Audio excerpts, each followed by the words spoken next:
weekend trip at charlottesgotalot.com. Good morning, America. Water rescues underway right now as dangerous flash floods hit Texas.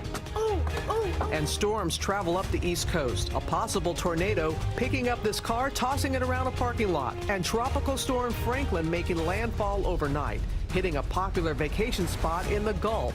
Travelers there now on hurricane watch. Overnight summer slump for President Trump. New polls show him slipping among his Republican base. The president launches a Twitter storm while on vacation in New Jersey. Breaking news, fired. The Google engineer behind a 10-page memo questioning women's ability to lead in the tech world because of their biology. He's now released from the company. The firestorm and what he's now saying this morning. It's a beautiful night. In Bachelorette shocker. An ending like we've never seen before in series history. Rachel gets her happy ending. Will you be my reina? Yes! Marry me? And it's the guy no one expected. The couple flying coast to coast overnight. Live here this morning. The ring, their plans, and is it true love? I think I wanna marry Live in Times Square, this is GMA with Robin Roberts, George Stephanopoulos, and Michael Strahan. And good morning, America. I hope you're well this Tuesday morning. It is a good Tuesday morning for Rachel and Brian. Yes, and I know you were up all night, George, watching it because we can't wait for Rachel and Brian to join us live this morning after a very dramatic night last night. A lot of people thought she was actually going to pick the runner-up, Peter, but she's surprised everybody picked Brian. There's a lot of reaction to that. A lot of reaction to that. That's coming up, but first, let's get the latest on that severe weather that's slamming the country. A powerful storm system stretching all the way from Texas to the East Coast. Flash floods down south this morning, and that possible tornado destroying buildings and cars in Maryland. ABC's Stephanie Ramos is on the scene in Salisbury for us. Good morning, Stephanie. Robin, good morning. The intense winds caused a path of destruction here in Salisbury, blasting a hole through this building here, leaving cinder blocks and debris scattered on the ground, and the storms aren't over yet. Lightning, fires, and floods. In Maryland, a possible tornado touching down. It sounded like bulls were running across the roof. The violent winds sending vehicles flying, damaging homes and crumbling buildings. Security footage even showing one car flipping across a parking lot.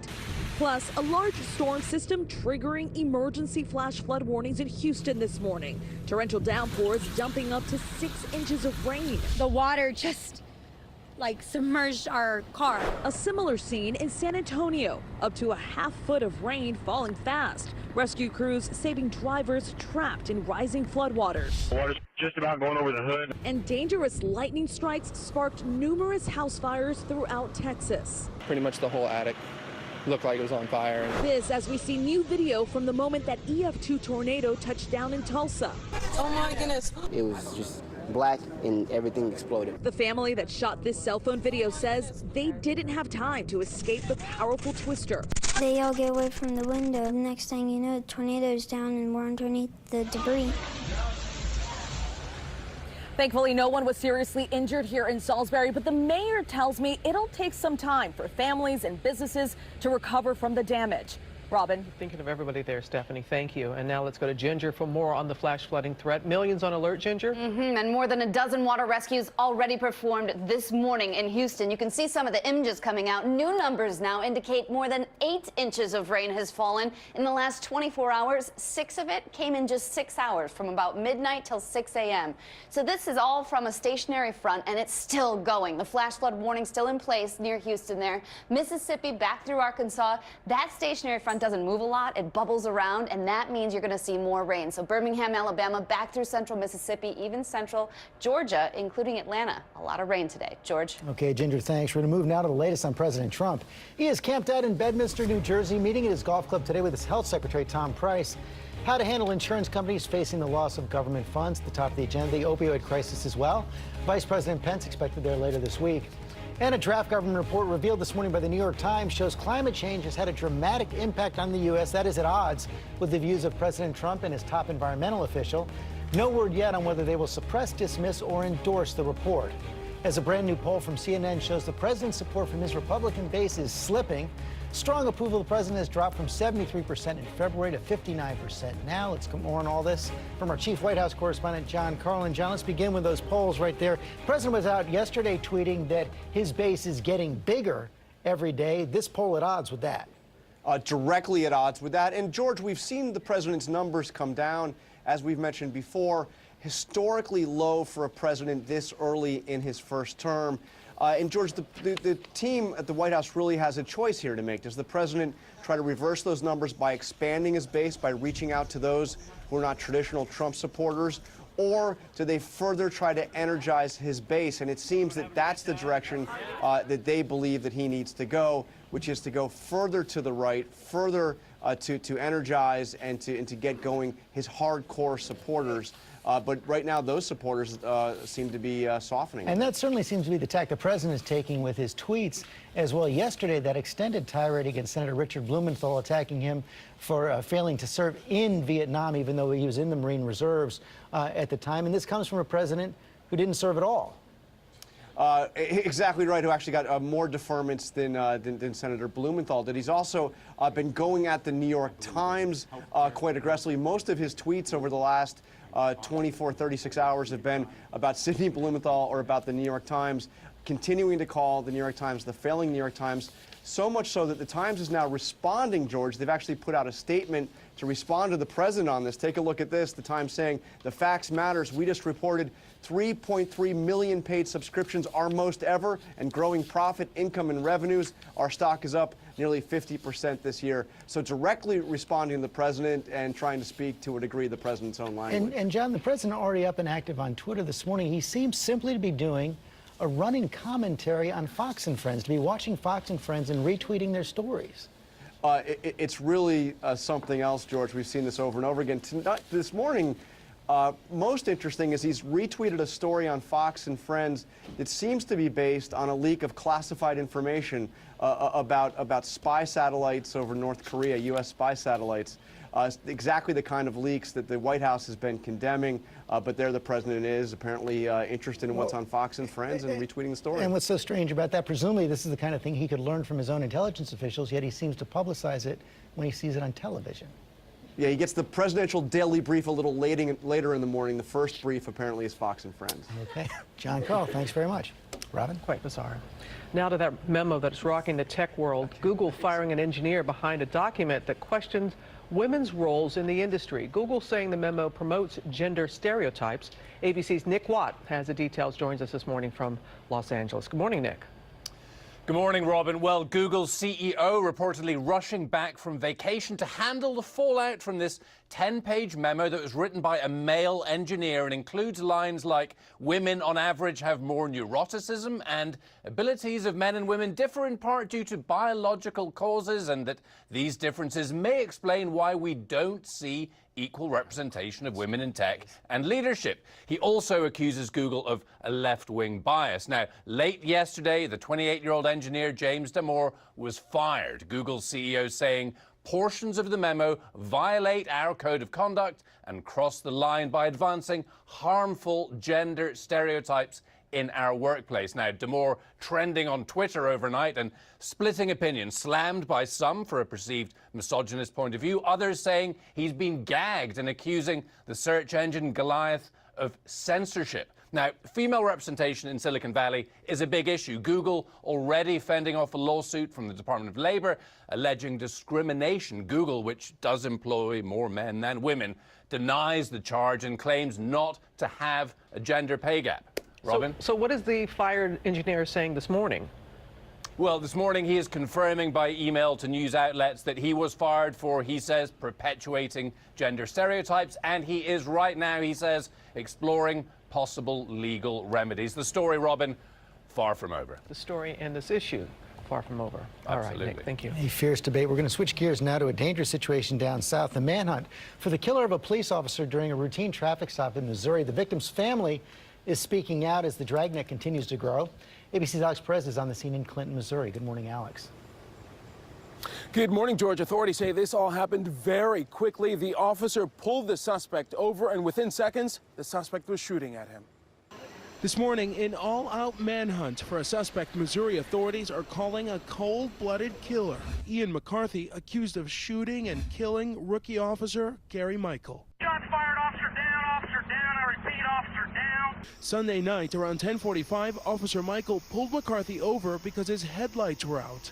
McCarthy, police say, immediately getting out of his vehicle and shooting at the officer, who was able to return fire even after he was shot. But the suspect sped away. Suspect believed to be running on foot from that location. Subject is still armed. The 39-year-old has an extensive criminal background, including an outstanding 2013 arrest warrant for assault and at least a dozen other criminal charges in New Hampshire. It was cowardly for him to just jump out and ambush Officer Michael like that. Officer Michael was an Army vet, stepfather of 2, and had only been with the force for about a year. Well, he's my hero, right? He's my big brother. That's it. He was always light in my world, and I will miss him, but I had a great time with him. And family members say Officer Michael always wanted to be a police officer and was doing his dream job. Some 60 investigators here now working this case around the clock. Robin? So sad. All right, Alex, thank you. And now to another manhunt that's underway. Police in Ohio are looking for 2 men suspected of opening fire during an apparent road rage incident and shooting a 4-year-old boy. Just the latest in a spike of violent road rage incidents all across the country. And ABC's Diane Macedo is here with those details. Good morning, Diane. Robin, good morning. This Cleveland mother was driving with 2 kids in the car when she says they were followed, then shot at. All this after she honked her horn. This morning, Cleveland police are warning the public after a 4-year-old boy was shot in the head in a possible road rage incident. The boy's mother says it all started when she honked her horn at a stopped car on Sunday.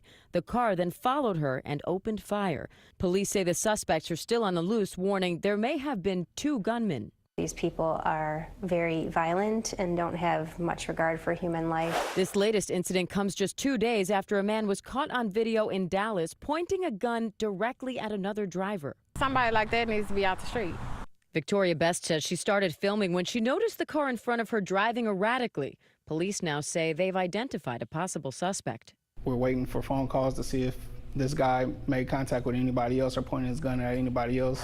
A recent analysis found road rage incidents involving a gun more than doubled from 248 in 2014 to 627 last year. Last month, the driver of this red pickup truck was charged with first-degree murder after allegedly shooting and killing an 18-year-old over a traffic merge. Somebody didn't want her to merge into a lane of traffic. And because of that, a young woman is dead today. It's such a sad story, but lucky for this 4-year-old boy in Cleveland, it seems his will not end that way. He survived that shooting, and Robin, we're told he's in serious condition, but expected to recover. Oh, that is good news. All right, Diane, thank you very much. What is going on? Crazy. Yeah. It's crazy out there. All right, we're going to turn now to a family that's searching for answers after their dog died in the cargo hold of a United Airlines plane when their flight was delayed on the tarmac for 2 hours. Jim Avila has the story. Lulu was part of the family, 5 years old, a Cavalier King Charles Spaniel. Her owners say their vet signed off on Lulu's health, so she was loaded into the cargo section of a United flight from Houston to San Francisco. The flight was delayed on the ground in Houston for 2 hours, according to Lulu's family Facebook post, which reports when we went to pick her up, she was dead.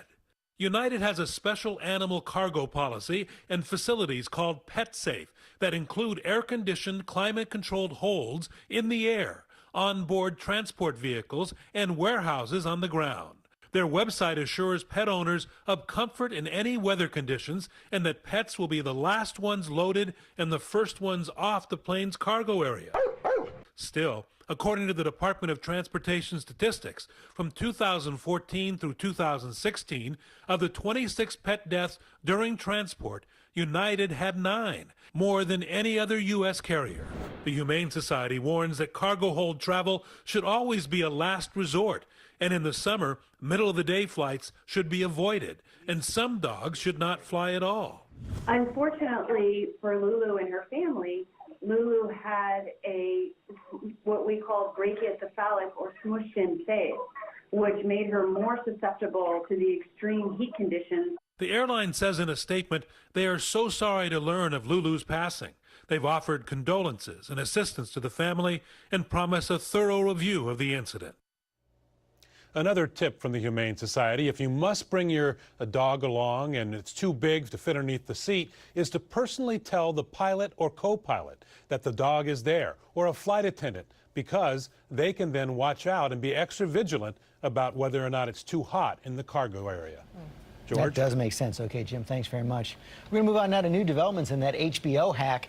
Emails from one of the company's top executives have now been leaked online, along with secret scripts from Game of Thrones, as the hackers demand a huge ransom.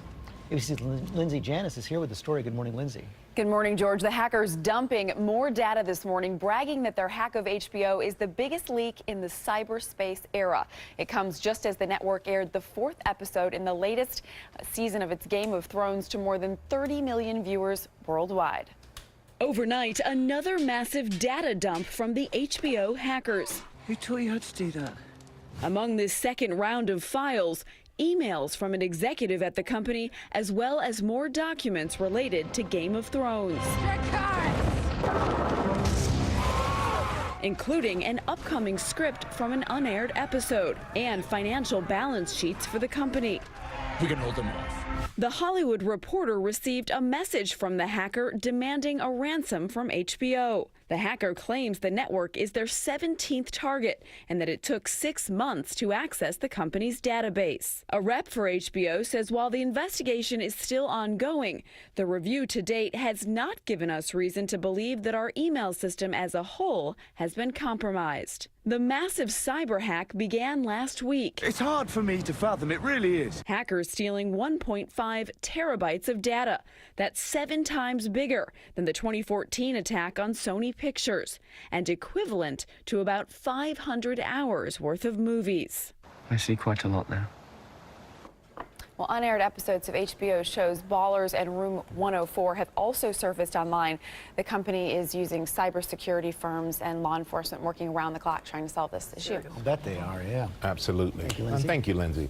And you know, this morning, Lotto fever is sweeping the nation, sweeping everybody here at this desk as well. Millions of people are praying they have the winning tickets in their hands in an unprecedented event. The country's 2 largest multi-state lotteries are both up for grabs for a whopping $650 million combined. It's a lot of money, Robin. Tonight's Mega Millions is up to almost $350 million, and tomorrow night's Powerball is $307 million. But the odds of winning tonight's big prize is 1 in 259 million. Where they say, so you're saying we got a chance? Okay, let's go back to Ginger now.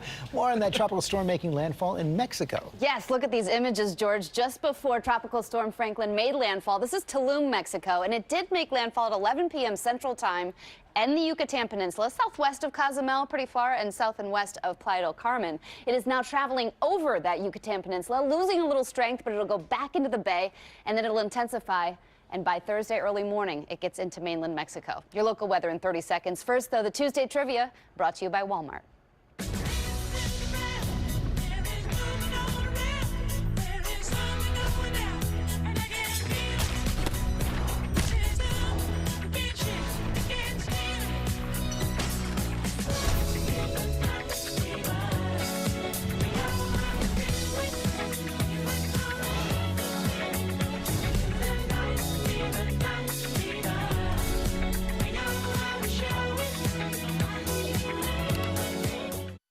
After yesterday's storms, heavy rain and flooding across the area, today some big improvements, albeit the clouds are going to linger throughout much of the day. Maybe a little bit of late day sunshine from the 70s with fog and damp conditions to late day sunshine, the high 81. By morning, our temperatures will really drop down into the 50s most locations. So a cool start, but with a lower humidity. It's going to be a gorgeous day on Wednesday, the high 83. Rain returns Friday on through the weekend, even Monday next week. Coming up, the jury members taking on Taylor Swift's trial against a radio DJ. The pop star in court sitting just feet away from the man she says inappropriately touched her. And a consumer alert. Millions use apps to buy and sell secondhand items, but now there's a warning what police are doing to make sure you're safe when you meet up with strangers in real life.